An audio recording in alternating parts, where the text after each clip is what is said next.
So one day you're scrolling through YouTube or Google or something like that, and you come across this guy named Haruki Murakami. Maybe there's some asshole on the internet who keeps recommending his books to you, and you're finally going to say, "F it," and read one of them. Maybe you just heard that there was this thing called magical realism and said, "That sounds amazing. I'd like to try some of that." That's what we're going to talk about today. Haruki Murakami and just where to start reading him once you've decided it's time.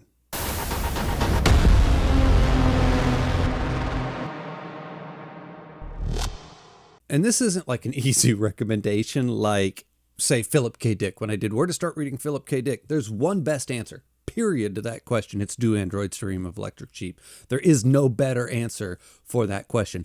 This one, a little bit more nebulous, a little bit maybe this, maybe that. So I'm going to give you 4 options in this video. 1 place where you shouldn't start, and 3 places where you could start, depending on your level of how far into the deep end of weird shit you like to go. So I'll give you like the shallow end, probably the most well-rounded, best book for the majority of people, and then the deep end. So we'll kind of do it that way. So starting right off with the place I think you should not start, Heidi, is 1Q84.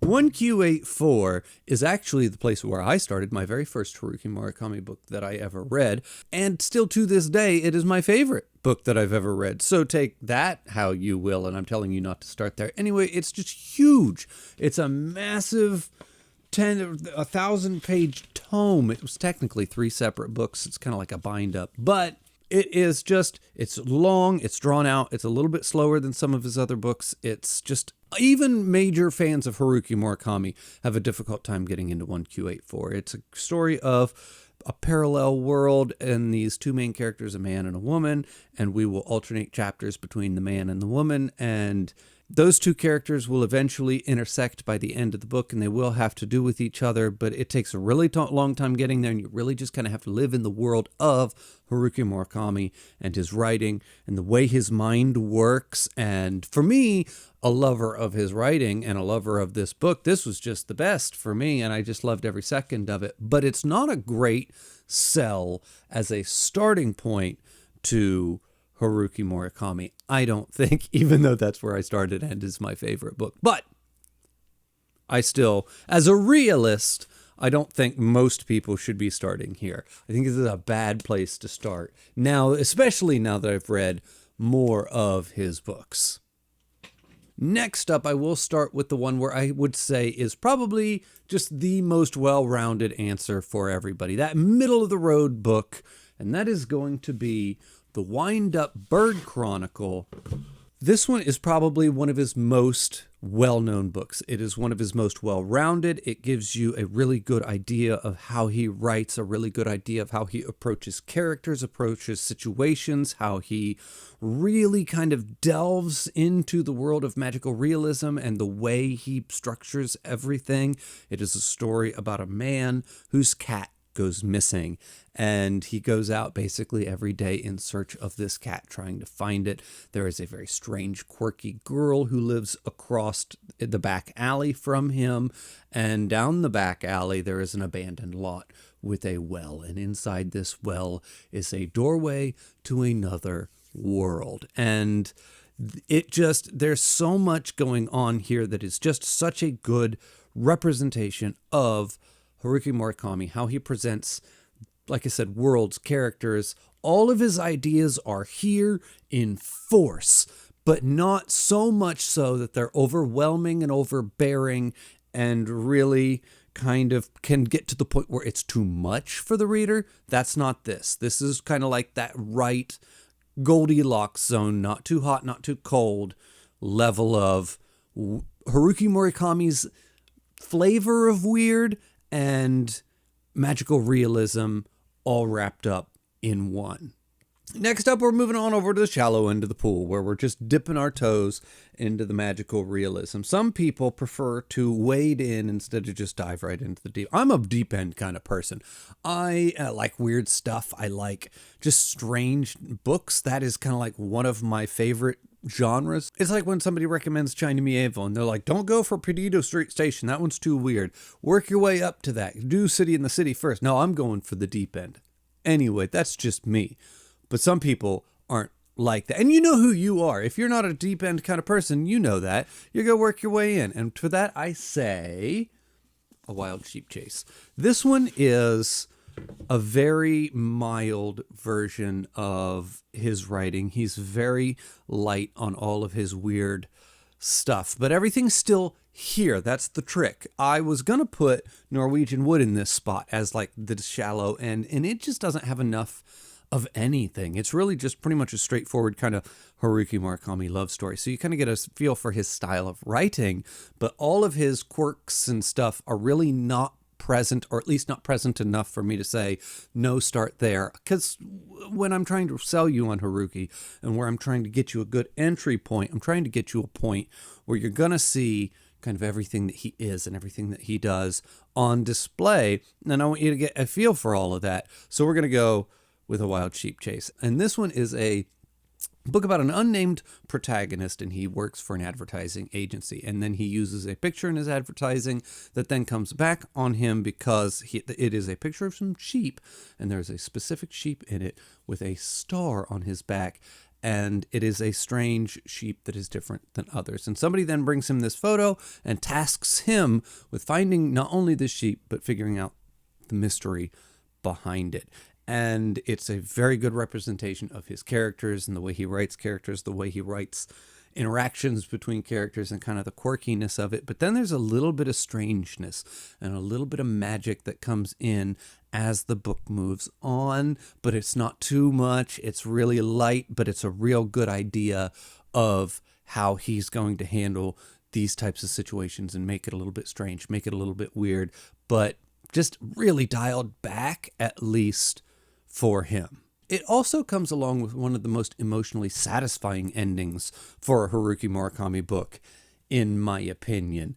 And everything about it was just so good. I would actually say this is probably one of my top 3 favorite Haruki Murakami books of all time, if I ever put that video together. I don't know if I've read enough of his books yet to put like a top list together. Believe me, when I feel confident and comfortable, I sure will. And then, of course, last but not least, is the deep end. If you're that person, if you're the guy that says, no, I'm going all in head first. Weird is my game. Weird's where I want to be. And that's going to be Kafka on the Shore.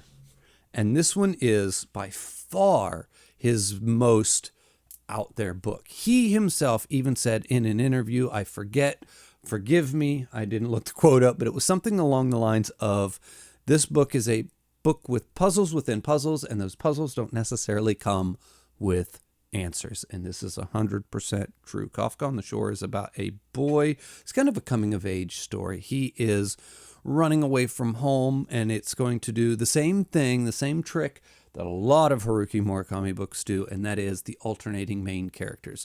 One main character here, one main character here, and we alternate them in chapters. One is the boy running away from home. The other one is an old man named Nakata who can speak with cats. And he's off on this journey with his cats, and Kafka is off running away from home and trying to hide and lay low and kind of keep his head down and whatnot. This is a coming of age story for the boy Kafka, who also has this friend that he talks to named Crow. And we never really know what Crow is. Is Crow his imaginary friend? Is Crow a real entity that comes to him? Is Crow just a manifestation of the subconscious mind of Kafka? We don't really know, but he has interactions throughout the whole book with this weird, strange character, Crow.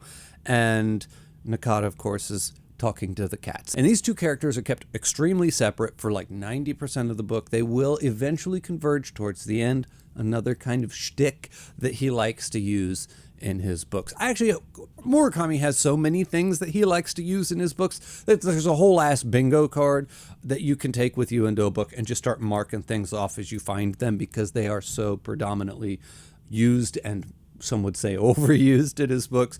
But it's just, boy, it's like a nice, warm, blanket, a bath, whatever you want to call it. It's that feeling for me in a Murakami. But whatever, that doesn't matter. What was I saying?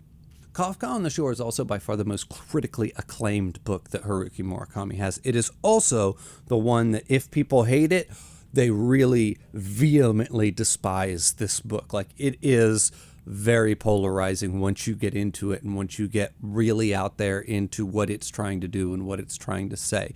It is also probably the book with the most to say, but it's also the hardest to nail down what it's supposed to mean.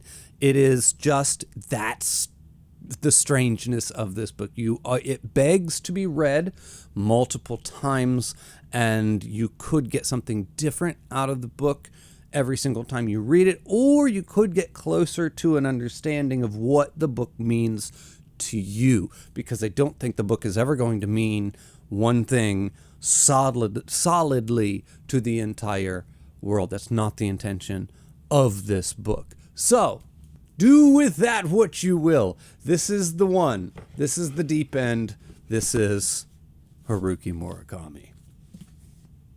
I will say at the end here, quick disclaimer, he does have some old-fashioned ways of thinking, some old-fashioned ways of speaking, some very possibly outdated viewpoints and perspectives on genders and gender roles, and he has some kind of problematic ways of approaching female characters with a heavy male gaze that can be uncomfortable at times. But above and beyond that, there's a magic to him. There's a magic to his writing. There's a magic to the way that he does things that surpasses even the pitfalls that he has as an author. And I personally connect with his writing. I know there are spots you will have to cringe a few times in pretty much every single book, and you're going to maybe roll your eyes and going to have to overlook a few things here and there, but they are minor in comparison to the magic that he's able to create, I think, anyway.